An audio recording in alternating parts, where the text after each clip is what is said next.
নমস্কার বন্ধুরা, good evening বন্ধুরা। তোমরা সকলে ভালো আছো বন্ধুরা? তো আজকে তোমাদের একটা কথা বলি, ভয় পাবে না কিন্তু।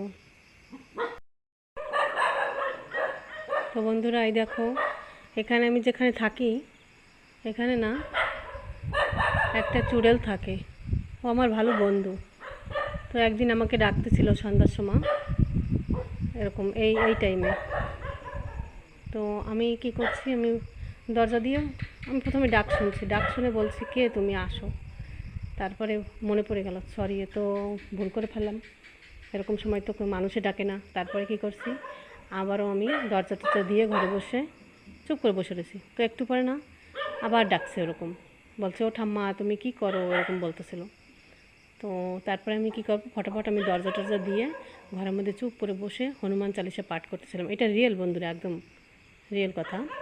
তো তারপরে হনুমান চালিসা পাঠ করতেছিলাম, ভয়টায় অনেক ভয় লাগতেছিল।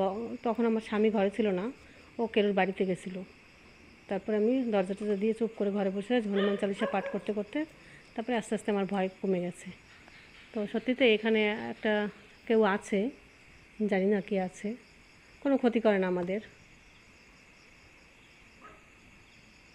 তো আমি এক ওজা বাড়িতে গেছিলাম, সেইখানে আমাকে বলছে যে তুমি সবসময় ঠাকুর পুজো করো, তার জন্য তোমারই কোনো ক্ষতি করতে পারে না ওরা। তো জানি না বন্ধুরা কে আছে, তো যেই থাক, আমি ওকে সম্মান করি, ওকে আমি প্রণাম করি। তো তোমরা ভয় পেও না, এইখান থেকে আসে, এই রাস্তায় ডিগলিপুরের রাস্তার দিক থেকে, এখান থেকে। তোমরা ভয় পেও না বন্ধুরা। ওই দেখো, এখানে যেমন চুড়েলও আছে, তো ওই দেখো কীর্তন নিয়ে কেউ আসছে কোনো গাড়িতে, তো ভগবানের নাম নিলে সবই ঠিক হয়ে যায়। ওই দেখো কোনো হরিমতুয়ারা আসছে, হরিমতুয়ারা।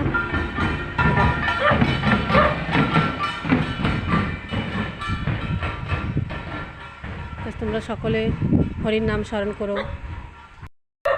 তো বন্ধুরা, গুড নাইট, বাই বাই।